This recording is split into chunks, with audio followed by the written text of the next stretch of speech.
নমস্কার বন্ধুরা, আশা করি তোমরা সবাই ভালো আছো। আমিও ভালো আছি। দেখো, আজকে আমি রুই মাছের পাতলা ঝোল করে দেখাবো পেঁপে, পটল, আলু দিয়ে। এখানে রুই মাছ আছে।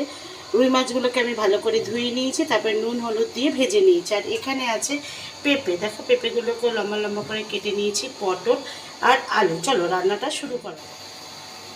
দেখো, মাছ ভাজার তেলেই রান্নাটা আমি কমপ্লিট করব। এখানে রয়েছে 5 ফোড়ন আর কাঁচা লঙ্কা। আমি 5 ফোড়ন আর কাঁচা লঙ্কা দিয়ে দিলাম। দিয়ে দিচ্ছি পটল, পেঁপে আর আলুগুলো। আমি পটল, পেঁপে, আলুগুলো আমি দিয়ে দিলাম। দিয়ে ভালোভাবে আমি মিশিয়ে নিচ্ছি তেলের সঙ্গে।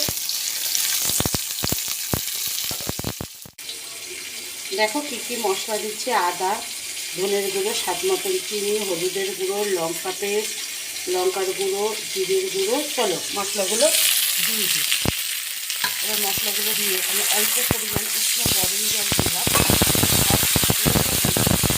দিয়ে ভালোভাবে আমি মশলাগুলো মিশিয়ে নিচ্ছি পটল আর আলুর সঙ্গে আর পেঁপের সঙ্গে।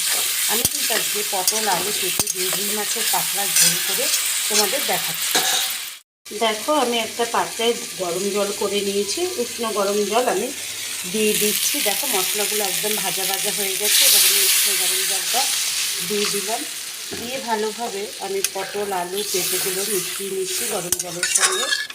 আমি কিন্তু আজকে তোমাদের রুই মাছের পাতলা ঝোল করে দেখাচ্ছি। আমি যেভাবে করছি তোমরাও এইভাবে করো।